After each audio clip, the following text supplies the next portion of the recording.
So I'm not very organized when it comes to uploading YouTube videos, but what I am organized in is just music stuff. Project files, loops, drum kits, beats, the whole 9 yards. I'm gonna show you every little detail. Yeah, so I don't know how long this video is gonna be. Buckle up your seatbelts. Might have timestamps in the fucking doobly-doo. And yeah, let's just get into this shit. First thing we're gonna be talking about is backups. It's not really a glamorous thing to talk about or something I really enjoy talking about, but it's just one of those things where you kind of want to do it before you run into problems, because if you have problems, then you're basically fucked. So there's two types of ways to back things up.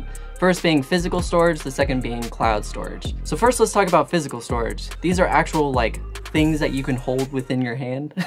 Solid state drives, external drives, hard disk drives, stuff like that. If you have big boy money, I would definitely get solid state drives, but for people like me who still are kind of somewhat on a budget, I would definitely get a hard disk drive. It doesn't have near as fast of bandwidth, but it's definitely a lot cheaper still. If you have a desktop, I would definitely recommend that you get an internal drive for a couple reasons, but I'll get into that in just a sec. And then also, if you are traveling a lot, I would definitely get an external drive. That's just easier to travel with you.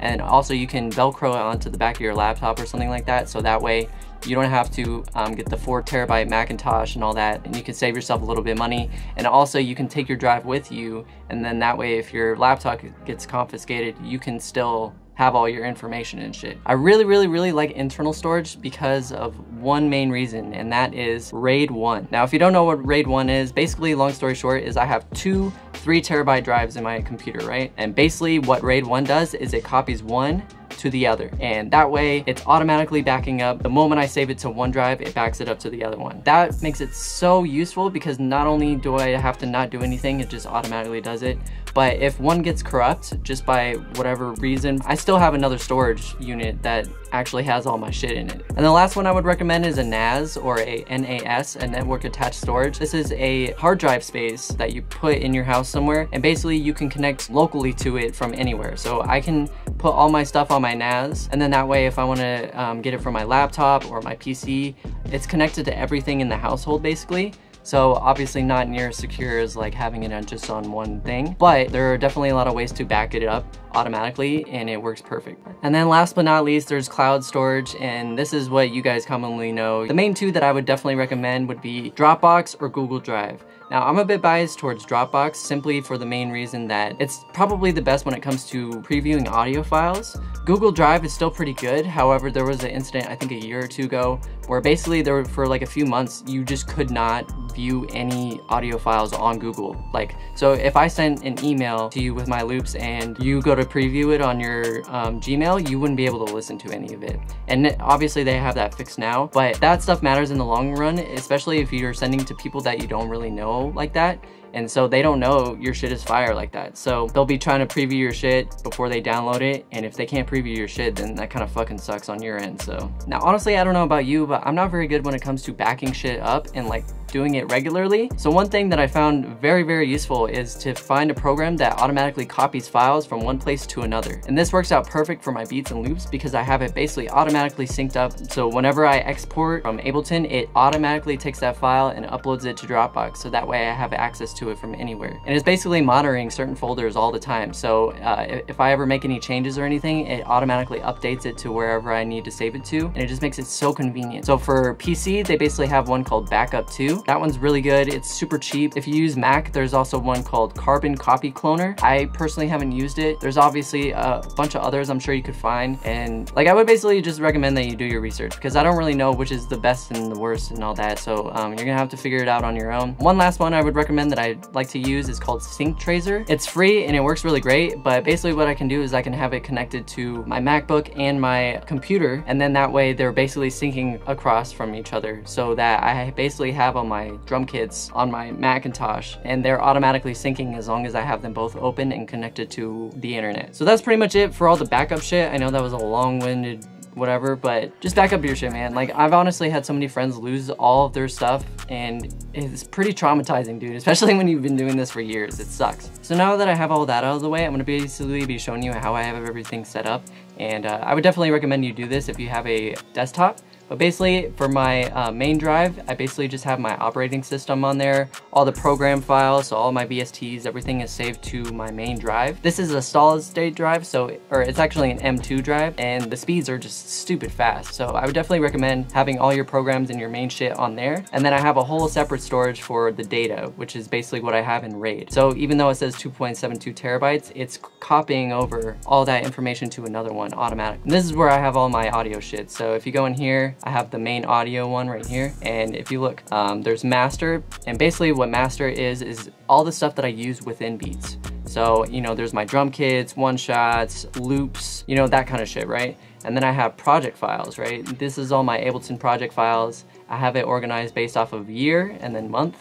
And then I have the numbers at the beginning, so it shows up in order of every month or whatever. As you can see, I still organize things based off of what they are. So I have starters, loops, and beats. As far as like naming and shit goes, I pick a name no matter what. I know people like to do dates and like a whole bunch of other shit, but I honestly just like to pick a name and commit to it. Usually I'm just like looking around my room and trying to find like a name that I can use, or like if I've used it already, I can try to find a synonym, or I try to find like something that fits that beat or loop that I'm making. Yeah, that's pretty much it on that. Then we got renders and exports. These are all my beats, stems, work in progress, so on and so forth. Kind of the same standard file naming system. I have a main folder with all my best beats to kind of just access it quickly. And then from here, I basically, you know, I name things appropriately. I always make sure to pick the name, then I choose the BPM. I used to do a key right in between the BPM and the tags. I might actually start doing it again. And then I also have all the people that are on the beat. So I try to tag them in their Instagram or whatever social media so that it's like super, super easy to access, because you never know where people get shit from. So if I have all the names in there, then it just makes it super easy to get in contact with people. I also want to expand on this a little bit because I've seen people organize their beats and loops even further by tagging them with extra details, such as number 1, genre. So people will put pop, rock, rage, R&B, you know, things along those lines. Something that can be really easily distinguishable. Number 2, descriptors or moods. So basically, instead of describing it as like a certain genre, you can do like dark or sad or ambient and kind of like describe how the beat sounds, because it could be a dark R&B one, or it could be a happy one, or I don't know. You can kind of get more detailed with it. And then number 3, I see people do just artists. So if it's a Drake type beat, they'll put Drake, Yeet, SSG Kobe, Kehlani. I'm just kind of throwing out some names, but these are kind of some examples that you can use. And this is really great if you make a lot of loops and beats, and it allows you to filter out specific styles really, really quickly without having to listen to every single beat individually. After that, I pretty much have all my sample libraries. So this is all the contact libraries pretty much. I try to keep it all in one place. Just makes it really easy to access, and it's not taking up storage on my main drive. And yeah, so now that I got into that, I'm gonna be going into my master folder, which kind of shows everything that I got going on. For file dump, it's basically a whole bunch of files that I haven't really gotten down to. I used to download shit off Spotify, which I got banned, so I'm not doing that no more. Organizing drum kits that I haven't organized yet for my own personal stash. Loops, because I get a bunch of loops from a bunch of people. Stems, presets, so on and so forth. Pretty straightforward. Generators is really great because it's basically like a sound design dump. So if you look in here, it's just like me dumping a bunch of audio files. As you can see, I have it somewhat organized to an extent, but yeah, it's just kind of like whenever I make a cool sound, I kind of throw it in here and then I kind of organize it at a later point. After that, I have impulse responses, which really only thing in here right now is guitar impulse responses for cabinets, but I'm gonna be doing a full-length video on impulse responses because I've really been diving deep into them and I think they're so useful. And then I have loops, and these are, well, first off, I have my loops, main loops, and then I have MIDIs and starters. And then from here, I have it organized to my own personal stuff, and then like loops from other people. So anytime I get a loop, I kind of get in here, I try to normalize it, and then categorize it based off of like what kind of style it's in, so on and so forth. And then for here, I have like my best loops, and then, you know, kind of the same monthly organization system that I have going on. Same thing with this. And then from here, I have Relik, which is all of my personal stashes. I always try to update them because basically anytime you change a name or you change the folder hierarchy or whatever, if I'm doing a lot of that, I basically make a new one and I copy all the files over. So that way, if I need to open up old projects, they still open up correctly because if I start moving things around and changing names, they're not gonna be able to find it because I've changed the names and I changed the folders. So there might be missing folders and stuff if I just changed it within each one. So I always copy it over, and if I'm making very serious changes, then that way I can still open all my old shit. But I would definitely recommend that if you're using FL Studio or Ableton or whatever, that you do the collect all and save, which basically will take all the audio files within your DAW and it'll basically save it to the project file, so that way I can send it out for collabs, or I can open it up from anywhere and it automatically works. After that, I have Wavninja, which is just, you know, this is what the channel used to be called for all the OGs out there. This is all my old sample packs and stuff that I put out. But yeah, I'm gonna be putting things under Relik now, so I'm gonna be showing you all my shit within my personal stash, how I have everything organized, and basically what makes it easy for me to make beats as quickly and as efficiently as possible. So as you can see, I have everything numbered still. I put it based off of how I kind of wanted it. So I got the bass, and then I got kind of like drums for the most part, and then I kind of got like more obscure shit, so like effects, drum loops, one-shots, fills, yada yada yada. Let's get into 808s, which is basically not just 808s, it's actually bass, but I think 808s looks cooler, so I just named it 808s, honestly. For classics, I have like all the classic 808s, which is mainly the spins and the Zay. And I have like a bunch of different variations that I've come across on like r/drum kits and shit. And this kind of allows me to get like a different, if I want to use a Zay 808, I have like a whole bunch of different styles that I can pick from. Some might be more distorted or more soft, but it kind of just makes it easy for me to choose things within a certain style. And then I also have plug, and then I have like grime, which is kind of like drill, accented 808s, and virtual 808s, so the ring modulated, more sustained, weird ones. And then from here, I also have like clean, distorted, ignorant, which is more of like the Ronnie J stuff.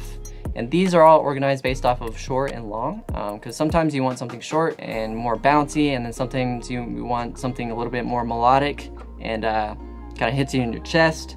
So I would choose something long for that. After that, I have respace, which is kind of more of like it's like a saw wave, multiple voices, low pass usually. Shit like that, you know what I mean? And from here, I also do bass guitar, short and long, bass plugs, short and long. From here we have kicks, clean, distorted, and EDM. The EDM ones have a bit of a transient to it, as you can hear right here, while the clean ones are a bit more clean. And then the distorted ones, obviously distorted. Got snares, so we have trap snares, acoustic snares for more of like boom bap shit. We got like pop, so more of like the Lindrum and Yamaha, that kind of stuff. EDM, so really hard hitting shit. And then we have like miscellaneous, which is like the hyper pop and the like more obscure, weird kind of snares. Rim shots, pretty self-explanatory. Claps, trap claps, organic claps. These organic claps are organized into single claps and multi claps. I also have other claps, which is just kind of the weirder ones. And then I have layers. So if I want to layer shit, these are really good. They're not really like what I would use as a main clap, but something in conjunction with something else. Then I have percussion. Got all the classic percussion, you know, all the main ones, you know. And then we got ghost snares. I got acoustic ones. Then we got the trap ghost snares. These are basically like the little accented snares. Like I wouldn't necessarily use them as main ones, but yeah. And then I have rim snare or ghost snares, and then I have snare rolls, which is more like, you know, if I'm trying to do more like boom bap, make it sound real. Then I have bloops, which is kind of just more of like these tonal kind of like Drakey. A lot of them are like toms and shit from like drum machines. Chimes, you know, need to organize that a bit more, but yeah. Toms, got trap, acoustic, and retro, which is more of like the weekend ones. You know, Foley, these are all the Foley sounds that I recorded over the years, just kind of like Foley percussion more than anything, just if I want something a little different. Zaps, I'm a sucker for zaps. Reverb, these are something that I really like to use to kind of accompany snares and like hits. If I want to add a reverb to a snare, oftentimes I'll use these instead of adding reverb to the actual snare because it kind of gives it a different character. Shakers and tambourines, snaps, impacts, stomps, stutters. These are like the kind of, you know. Then we got more like tribal shit, just kind of like ethnic sounding stuff.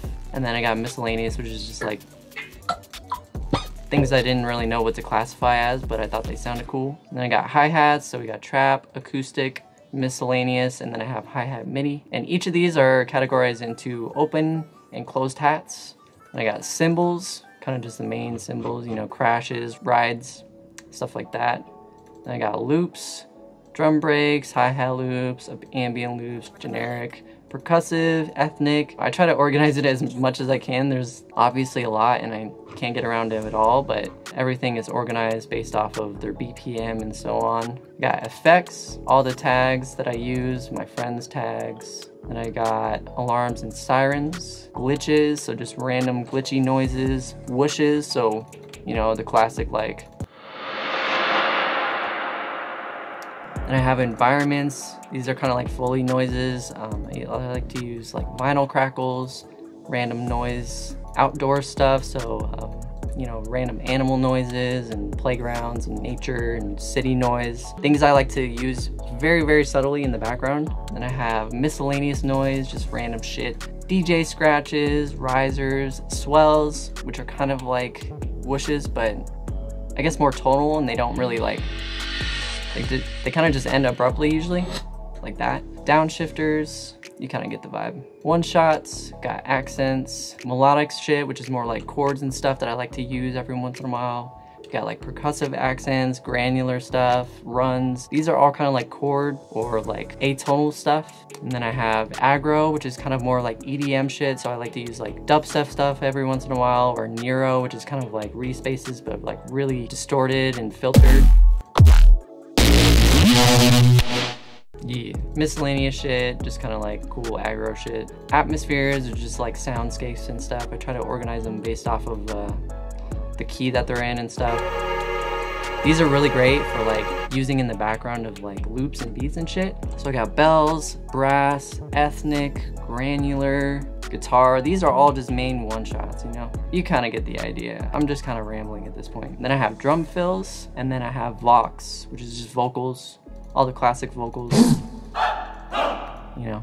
And then I got ambient stuff, just more like kind of out there, random runs, chants, memes, just for the fuck of it, and miscellaneous. And then after that, I pretty much have my effects racks. So, you know, if I have anything that I made that I want to save, like an audio effect rack or a MIDI effect rack within Ableton, I kind of just save it. I also have like a bunch of Max for Life stuff that I like to use, just shit like that, you know? And that's pretty much it for that. I'm gonna be showing you a couple other things that I think some of you guys would find useful. The first one would be Resonic Pro, which is basically how I preview all my shit. I don't like to use Windows Media Player. This one is actually free, or you can pay for a version that has like dark theme and a little bit more features, but I personally like using it for MP3s and waves and pretty much any audio file in general. Yeah, these are really cool because it allows you to choose like a different visualization of like each thing. So, you know, if I want to preview shit like that, like a more equalizer type of thing, or, you know, I kind of just keep it on waveform at all time. And it has a whole bunch of features. I'm not going to go over every single feature because there's a lot, but Mr. Bill has a really, really good video on this. So I definitely recommend you check it out. Another thing I would recommend is called Clover, which is basically for PC, and it kind of gives you these tabs and it allows you to bookmark shit. I also have a Chrome extension called RegXP Download Organizer, and Sicky recommended this to me, so shout out Sicky. But basically what it allows you to do is it gives you folders that it allows you to put in your downloads folder, and it basically can set up all these customizations to save certain things in certain folders. So if I have a .exe, I can have it automatically saved to installers, or if I have zips, then I can save them to zips, and so on and so forth. Another one I like to use is called Batch Rename Utility. It's a free program that basically allows you to, you know, change the name of a lot of shit all at once. So I can like remove stuff, and then it'll save it as that. Or I can like basically have it so where instead of 808, I could choose like bass. So it renames them all to bass based off of what I have selected. So if I select them all, it'll rename them. You can do a bunch of shit in here. I'm not gonna go into every little detail, but it's pretty self-explanatory for the most part. I would recommend you use this. Then next we have Audacity, and I know you probably are thinking, why Audacity? But basically in the macro section, you can batch process multiple audio files. So basically I have it set up to where you basically, these are all the presets that you can do and create, and then you basically can insert a whole bunch of effects that you want to do to a bunch of audio files, even like some weird random shit. But you can also add VSTs in here as well, and then you can export it as a wave. And then that way, if I want to take all these and normalize them, I just hit OK, It normalizes all of them, and then I don't have to do anything. And then the last one is if you want to change metadata, and the one that I would recommend for that is called tag and rename. Obviously, it's finding my backups right now, and I can just rename them. I'm not going to go over every little detail right now because the video is already probably long enough as it is, but I would definitely recommend it. If you make a lot of drum kits and stuff, you can use it to change the metadata and make it all cohesive and look super clean and shit. But yeah, that's pretty much it for the video. I know it's been a while, but I appreciate you guys watching. Yeah, like and subscribe, I guess. I don't really care.